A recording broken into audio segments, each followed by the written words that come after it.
And as we study psalms or laments like we are today, I want us to have just a tangible way that we can practice in preparation for the bigger mountains that we're going to face. So let's begin by reading Habakkuk 1-4 as we get this statement out there. A proper lament helps us live by faith.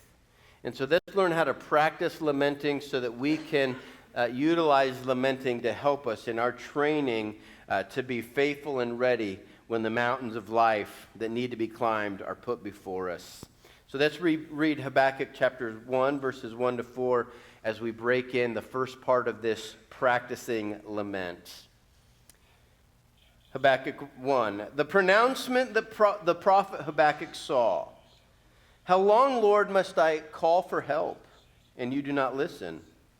Or cry out to you about violence, and you do not save? Why do you force me to look at injustice? Why do you tolerate wrongdoing, oppression, and violence? They're right in front of me. Strife is ongoing, and conflict escalates. This is why the law is ineffective, and justice never emerges. For the wicked restrict the righteous. Therefore, justice comes out perverted.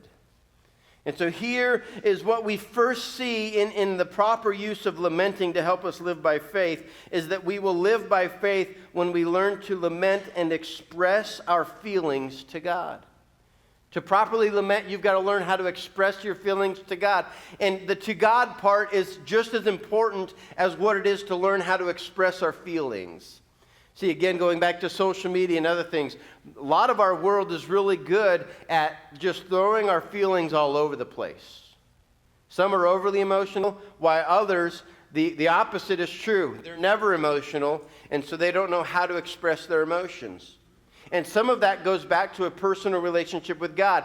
God gives us valuable tools. What do we experience in Habakkuk? Habakkuk is got such a secure relationship with God that he has no problem saying, hey, God, what I see does not translate to my faith.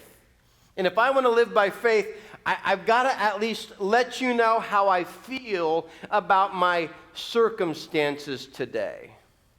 And so Habakkuk is very much at peace communicating with God his feelings. He's expressing his feelings to God, and he's showing us, just like the psalmist let us in, to know we can express our feelings to God to start the conversation. The lament, again, is offered to God. It's the most important part. It's not offered to others at this stage. Now, yes, the scriptures will tell us there are certain ones, your spouses, your close friends, that we can learn to express our feelings with. We need God and others in our life helping us through life. But the key is when we learn to express it right, our expression's not always going to be the amygdala lid flip, where we don't ever feel like we're in control of life, that we're always out of control, that we never feel safe, that we never feel secure, so we cannot practice a faithfulness, we cannot practice a steadiness. And so instead we learn that when life is tough, when there is a struggle that's real, we can express that with and to God because He is always there in the struggle. There's only one place that He is not, and that's the empty tomb. Amen?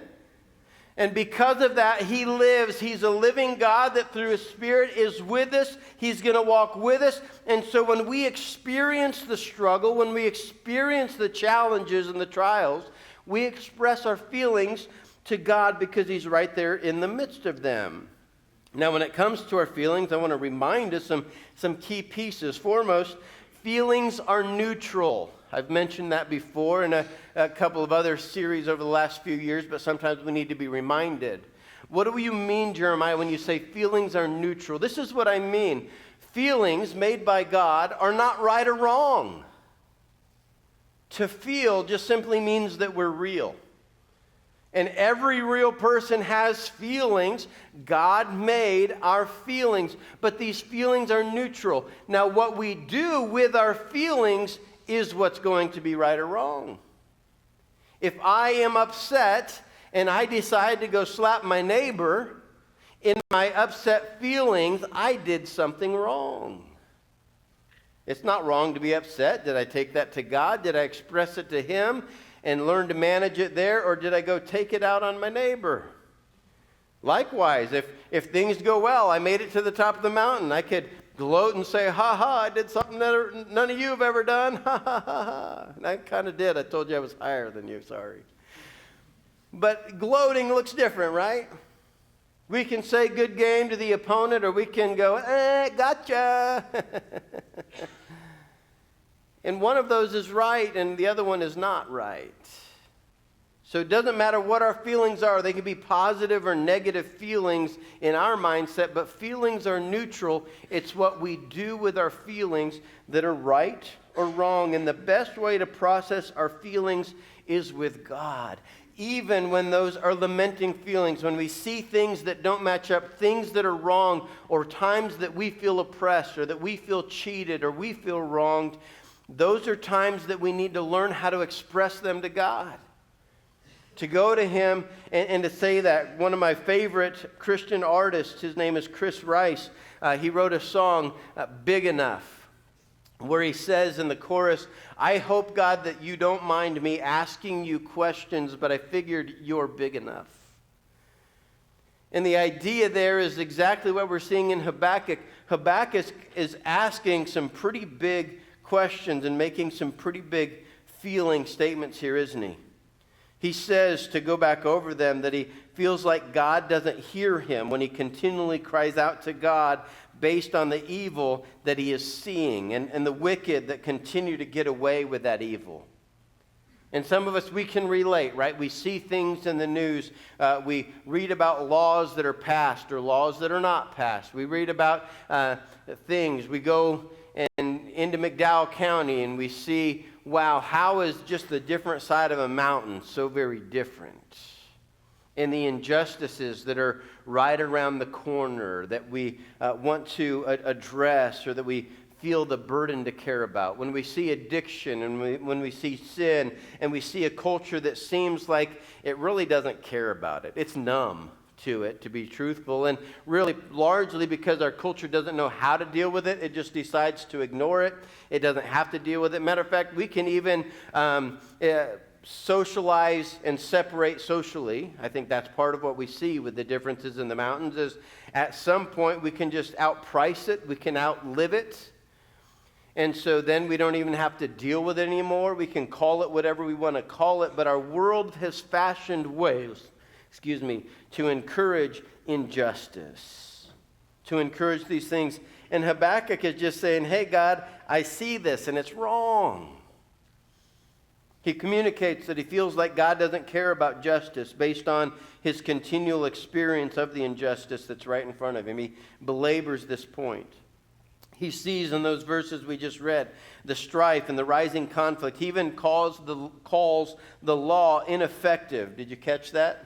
And I think it's great that Randy shared from Hebrews 9 and 10, because our theme this entire year was based on Hebrews chapter 10, verse 1.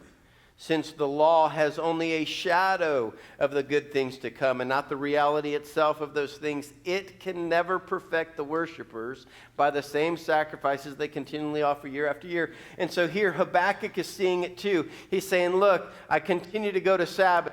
I continue to go to Sabbath. I continue to go to Sabbath, and I continue to see the numbers go down at Sabbath, and I continue to see the injustices and the lawlessness and the moral decay and the fabric that's there. And golly, God, are you there? You going to show up?